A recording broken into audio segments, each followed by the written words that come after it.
South India shopping mall the wedding మంత్ర సరికొత్త wedding collection south India shopping mall.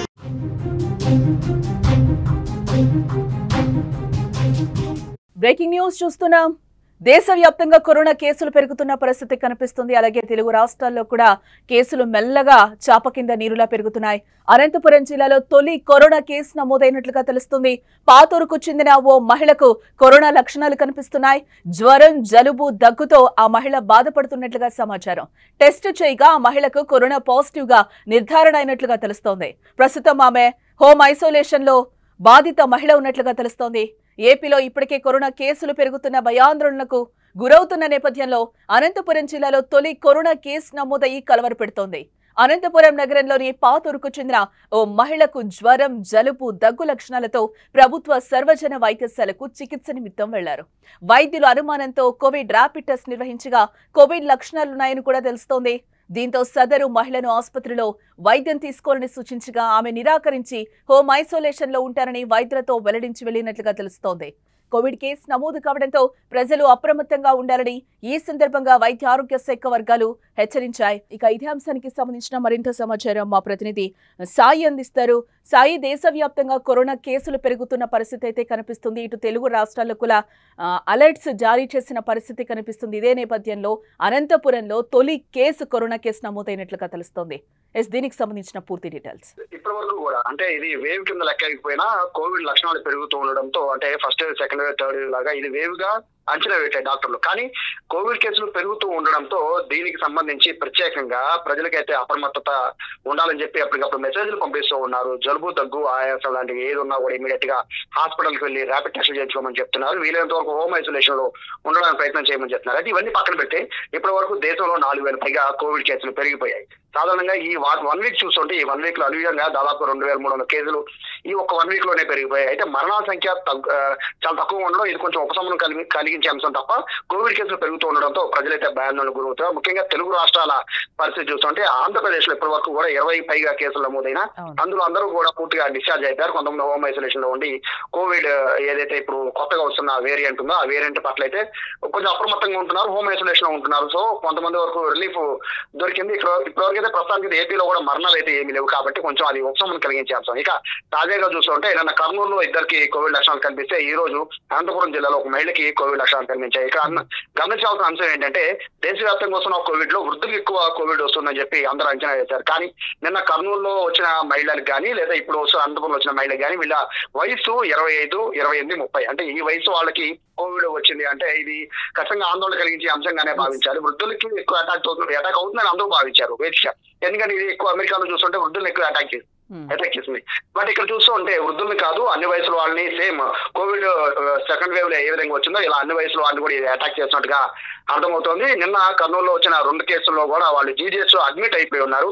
So వాళ్ళని clean గా observe చేస్తున్నారు డాక్టర్లు. కానీ ఇక్కడ అనంతపురంలో వచ్చిన మహిళని హాస్పిటల్ అడ్మిట్ అవ్వమన్నా ఆవిడ కొన్ని కారణాల రీత్యా హోమ్ ఐసోలేషన్ లో ఉంటారని చెప్పారు. సో డాక్టర్ల పర్యవేక్షణతో ఆవిడ హోమ్ ఐసోలేషన్ లో ఉంటున్నారు. అయితే ఎవరికి కూడా జలుబు, దగ్గు వస్తే ఇమీడియట్ గా ఎవరికి వాళ్ళు ఇంట్లో అంటే ఈ Covid first wave, second wave చూసిన తర్వాత జనరల్ గా ప్రికాషన్స్ ఏవైతే మన ఇంట్లో చేసిన ఉంటాయో అవి తీసుకుని చాలా మంది సైలెంట్ అయిపోతున్నారు. కానీ డాక్టర్లు అయితే క్లీన్ గా 2-3 రోజుల దాకా కనుక జలుబు, దగ్గు తగ్గకపోతే మాత్రం ఇమీడియట్ గా ర్యాపిడ్ టెస్ట్ చేసుకోమని చెప్తున్నారు. అలాగే వీలైనంత వరకు హోమ్ ఐసోలేషన్ లో ఉండడానికి, బయట తిరగకుండా జలుబు, దగ్గు వస్తే బయట మాత్రం తిరగకుండా ఉండడానికి ప్రయత్నం చేయమన్నారు. అత్యవసర పరిస్థితి వస్తే మాస్క్ వేసుకుని అది కూడా మామూలుగా మనం జనరల్ గా వాడే అంటే మార్కెట్ లో దొరికే చీప్ మాస్కులు కాకుండా N95 మాస్కులు వాడాలని చెప్పి కూడా డాక్టర్లు సూచిస్తున్న నేపథ్యంలో కరోనా కేసులు అనేవి పెరుగుతూ వస్తున్నాయి. ఆంధ్రప్రదేశ్ ముఖ్యంగా అంటే ఈ సబ్ వేరియంట్ ఏదైతే ఒమిక్రాన్ సబ్ వేరియంట్ కావడంతో ఈ దక్షిణాది రాష్ట్రాలను ఎక్కువ అది కుదిపేస్తోంది. కేరళ, ఢిల్లీ, మహారాష్ట్రాల్లో ఎక్కువ కేసులు నమోదయ్యాయి, మధ్యప్రదేశ్ లో. బట్ ఆ రాష్ట్రాలతో పోలిస్తే తెలుగు రాష్ట్రాలు కొంచెం బెటర్ నే చెప్పుకోవాలి.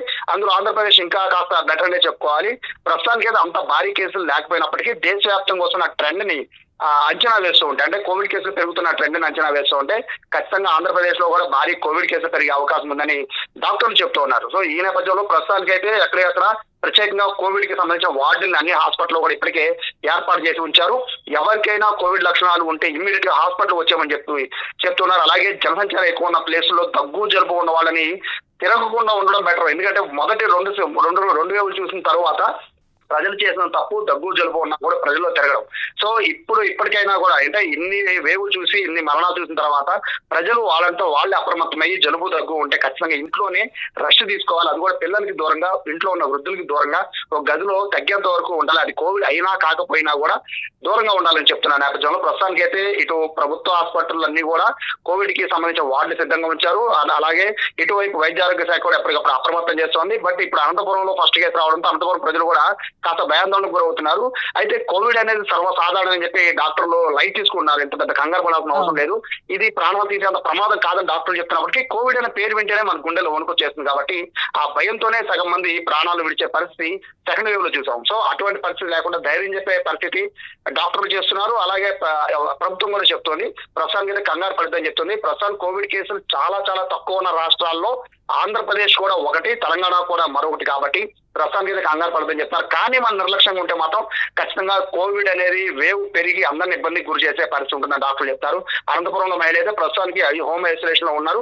ఆవిడ క్లీన్ గా పరిశీలిస్తున్నారు. ఆవిడ పరిస్థితి ఏంటి అనేది బాగా క్రిటికల్ అయ్యే పరిస్థితి ఉంటే కనుక ఖచ్చితంగా ఆవిడ జీజీహెచ్ కి తరలించే అవకాశం ఉంటుంది. కాబట్టి ప్రస్తుతం సాధారణ లక్షణాలతోనే ఆవిడ వచ్చారు. కోవిడ్ అంతా అంటే ఆవిడ కోవిడ్ తో బాధపడిపోయి అంటే సాయి ఒమిక్రాన్ లాంటివి ఎన్ని సబ్ వేరియంట్స్ వచ్చినా కూడా దాంట్లో నుంచి అంటే ఆ లక్షణాలు అనేవి కామన్ గానే ఉంటున్నాయి కదా, అంటే జలుబు, జ్వరం, దగ్గు ఇవే. అవును, వాస్తవంగా అంటే ఇప్పుడు వచ్చిన కోవిడ్ వేరియంట్లు ఎన్నో రకాల వేరియంట్లు చూసాం. కానీ అంటే డాక్టర్ చెప్తున్న దాని ప్రకారం వచ్చి వెళ్ళిపోయాయి చాలా వేరియంట్లు మనకు తెలియకుండానే. కానీ ఒమిక్రాన్ వేరియంట్ మాత్రమే ప్రజల ప్రాణాలు తీసేస్తోంది.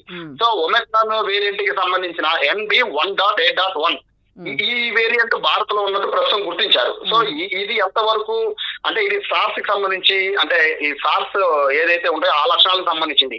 సో ఇది ఖచ్చితంగా ఊపిరితిత్తుల మీద దాడి చేసే అవకాశం ఉంటుంది. దీన్ని బేస్ చేసుకునే సెకండ్ వేవ్ లో అందరం గమనించింది ఊపిరితిత్తుల మీద దాడి. కోవిడ్ అనేది ఊపిరితిత్తుల మీద బాగా దాడి చేసింది, ఊపిరి పీల్చుకోనివ్వకుండా చేసింది. ప్రజలు భయాందోళనకు గురే చనిపోయిన వారి సంఖ్య అయితే 60-70% మంది వాళ్లే ఉన్నారు. అంటే ఊపిరితిత్తుల్లో గాలి ఆడక వాళ్ళు కంగారు పడిపోయి చనిపోయారు. దాని సబ్ వేరియంట్ ఇది కాబట్టి ఖచ్చితంగా ఈ ప్రభావం ఉంటుంది. కాబట్టి దానికి సంబంధించి జాగ్రత్తలు తీసుకోవాలని చెప్తున్నారు. వ్యాక్సిన్ల విషయం కూడా ప్రస్తుతానికి అయితే ఇంతవరకు WHO ఎటువంటి సూచనలు చేయలేదు. కాబట్టి వ్యాక్సిన్ల పరిస్థితి ఏంటి అనే దానిపైన కూడా ప్రజలు ఆలోచన చేస్తున్నారు. మరోవైపు కోవిడ్ కి సంబంధించి ఎప్పటికప్పుడు అప్డేట్లు ఖచ్చితంగా ప్రజలకు చేరవలసిన అవసరం ఎంతైనా ఉంది. కాబట్టి వైద్య ఆరోగ్య శాఖ డిపార్ట్మెంట్ కూడా ఖచ్చితంగా హెల్త్ అప్డేట్లు అనేవి రిలీజ్ చేస్తూ ఉంది ప్రజలను అప్రమత్తం చేయడానికి. సాధారణంగా అందరం కూడా వదిలేసాం. కోవిడ్ వచ్చినా కూడా ఎక్కడా కూడా మాస్కులు అనేది భారతదేశంలో 4,000 యాక్టివ్ కేసుల్లో ఇప్పటికీ 3,500 కేసులు డిశ్చార్జ్ అయిపోయారు.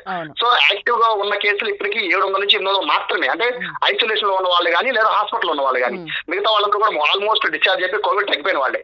కానీ ఎంత చేస్తున్నా కూడా ప్రజలు మాస్కులు పెట్టుకోవాలనే అవగాహన అయితే ఇంతవరకు లేదు. ఖచ్చితంగా ఆంధ్రప్రదేశ్ లో కనుక 1000 కేసులు కనుక చేరితే మాత్రం ఖచ్చితంగా మాస్కులు పెట్టుకోవాల్సిన పరిస్థితి ఉంటుంది. దేశంలో కూడా 10,000 కేసులు దాటితే మాత్రం ఖచ్చితంగా హై అలర్ట్ ప్రకటించే అవకాశం ఉంటుంది. సో మళ్ళీ మాస్కుల రోజులు రాకుండా ఉండాలంటే మాత్రం ఎవరికి వాళ్ళు ఇండివిజువల్ గానే హోమ్ ఐసోలేషన్ లో ఉండి దగ్గు జలుబు ఉన్న వాళ్ళకి దూరంగా ఉండి లేదా దగ్గు జలుబు ఉంటే ఓన్ గా ప్రికాషన్స్ తీసుకుని ఇంట్లో ఉండాలి డాక్టర్ సూచన మేరకని చెప్తున్న నేపథ్యంలో కోవిడ్ విషయంలో ఖచ్చితంగా భయపడాలి అనేది ప్రజలు డాక్టర్లు చెప్పట్లేదు. కానీ జాగ్రత్తగా ఉండాలని మాత్రం డాక్టర్లు చెప్తున్నారు. భయం అవసరం లేదు కానీ బట్ జాగ్రత్తలు, ప్రికాషన్స్ అయితే తీసుకోవాలి. మొత్తంగా మనం చూడొచ్చు ఏపీలో ఇప్పటికే కరోనా కేసులు పెరుగుతున్న భయాందోళనకు గురవుతున్న నేపథ్యంలో అనంతపురంలో తొలి కేసు నమోదైపోయింది. దేశవ్యాప్తంగా కూడా కరోనా కేసులు పెరుగుతున్నాయి. గత వారం నుంచి కూడా మనం చూస్తూనే ఉన్నాం. అంతకంతకు కేసులు పెరుగుతున్న సిచ్యువేషన్ కనిపిస్తుంది. ఒక మహిళ కొన్ని లక్షణాలతో అక్కడికి వెళ్ళింది. అది కోవిడ్ పాజిటివ్ గా కూడా నిర్ధారణ అయింది. బట్ ఆ మహిళ హాస్పిటల్లో జాయిన్ కాను, నేను హోమ్ ఐసోలేషన్ లో ఉంటానని కూడా భయపడిన పరిస్థితి కనిపిస్తుంది. ఇక్కడ మనం అదే గమనించాలి. అంటే మెంటల్ గా కూడా మనం చాలా స్ట్రాంగ్ గా ఉంటేనే కరోనాని మనం జయించగలుగుతాం. బట్ భయం అవసరం లేదు, కానీ జాగ్రత్తలు తప్పనిసరి అంటున్నారు. టోటల్ గా అవగాహన లేకుండా ఉంటున్నట్టుగా తెలుస్తోంది. ఇలాంటి ఒమిక్రాన్ లాంటి సబ్ వేరియంట్స్ చూసాం. కరోనా ఎలాంటి కకావికలం చేసింది అందరి జీవితాలను అనేది కూడా మనం చూసాం. అయినా కూడా మనం మాస్కులు అనేవి వేర్ చేసుకోవట్లేదు, మాస్కులు అనేవి ధరించట్లేదు, అలాగే తిరుగుతున్నాం. జనాల్లో కూడా కేసులు పెరుగుతున్న సిచ్యువేషన్ అయితే మనకి కనిపిస్తున్న పరిస్థితి కనిపిస్తుంది. అయినా కూడా జనాలకి ఎటువంటి భయం కూడా లేదు. తెలుగు రాష్ట్రాల్లో కూడా కేసులు ఒక్కొక్క ఒక్కొక్కటిగా చాప కింద నీరులా పెరుగుతున్న పరిస్థితి కనిపిస్తుంది. 2 తెలుగు రాష్ట్రాల్లోనే కాదు దేశవ్యాప్తంగా కూడా పెరుగుతుంది. ఇటు కేరళ కానీ, ఢిల్లీ కానీ, మహారాష్ట్ర లాంటి రాష్ట్రాల్లో కూడా తరచుగా కేసులు పెరుగుతున్నాయి. మనం ఇమ్యూనిటీ బూస్టర్స్ కూడా వేసుకున్నాం. అందరం వ్యాక్సిన్లు వేసుకునే ఉన్నాం కాబట్టి అంత భయపడాల్సిన అవసరం లేదు. కానీ భయపడకూడదు అంటే తగిన జాగ్రత్తలు అయితే ఖచ్చితంగా పాటించాలి అని కూడా వైద్యులు చెప్తున్న పరిస్థితి కనిపిస్తుంది. మనం ఎప్పుడైతే మాస్క్ ధరించామో ఇమ్యూనిటీ పవర్ మనలో ఉండదో అప్పుడు ఖచ్చితంగా ఒమిక్రాన్ లాంటి సబ్ వేరియంట్స్ ఏవైతే ఉన్నాయో JN.1 లాంటివి మనకి వచ్చే అవకాశం అయితే ఖచ్చితంగా ఉంటుంది అని అంటున్నారు. జ్వరం వచ్చినా కూడా, దగ్గొచ్చినా, ఈ సీజనల్ వ్యాధులు ఏమొచ్చినా కూడా వెంటనే డాక్టర్ని సంప్రదించండి అని కూడా వైద్యులు చెప్తున్న సిచ్యువేషన్ అయితే కనిపిస్తుంది. కాబట్టి అందరం జాగ్రత్తలు పాటించాల్సిన అవసరం ఎంతైనా ఉంది. ఎందుకంటే కరోనా మళ్ళీ చాప కింద నీరులా ప్రవహించే అవకాశం ఉంది కాబట్టి అందరం కూడా చాలా జాగ్రత్తలు తీసుకోవాలని కూడా వైద్యులు సూచిస్తున్న పరిస్థితి కనిపిస్తుంది. మరిన్ని అప్డేట్స్ కోసం చూస్తూనే ఉండండి సుమన్ టీవీ.